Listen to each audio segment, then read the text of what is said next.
जाइए तैयार, क्योंकि अपने दबंग सुपरस्टार खेसारी लाल यादव लेकर आ रहे हैं एक भोजपुरी की नई सॉन्ग। दोस्तों मैं बता दूं आप लोगों को कि जो वो गाना बहुत ही जल्द रिलीज कर दिया गया, क्योंकि बता दें आप लोगों को जी भोजपुरी म्यूजिक चैनल पर वो गाना रिलीज किया गया है, लेकिन आप लोगों को पता नहीं होगा कि वो गाना कब अपलोड किया जाएगा।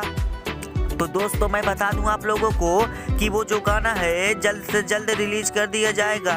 उस गाने का पूरा शूटिंग हो चुका है, कंप्लीट हो गया है।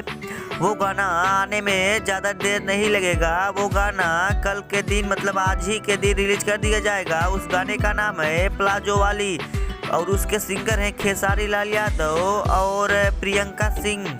दोस्तों मैं बता दूं कि ये गाना कब अपलोड किया जाएगा, तो दोस्तों ये गाना आज ही अपलोड कर दिया गया है। अगर आप लोग ने अभी तक इस गाने को नहीं देखा है तो इस गाने को जाकर देख लीजिए, क्योंकि ये गाना अपलोड कर दिया गया है।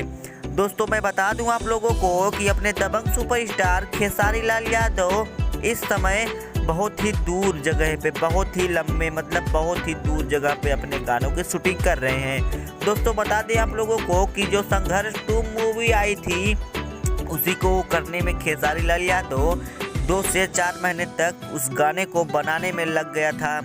दोस्तों मैं बता दूं आप लोगों को कि वो गाना जल्द से जल्द रिलीज कर दिया जाएगा। उस गाने का बहुत ही अच्छे तरीके से शूटिंग किया गया है। फिलहाल दोस्तों ये गाना आउट कर दिया गया है। आप लोग इस गाने को जाकर देख लीजिए। तो चैनल को सब्सक्राइब करके वीडियो को लाइक कर लीजिए।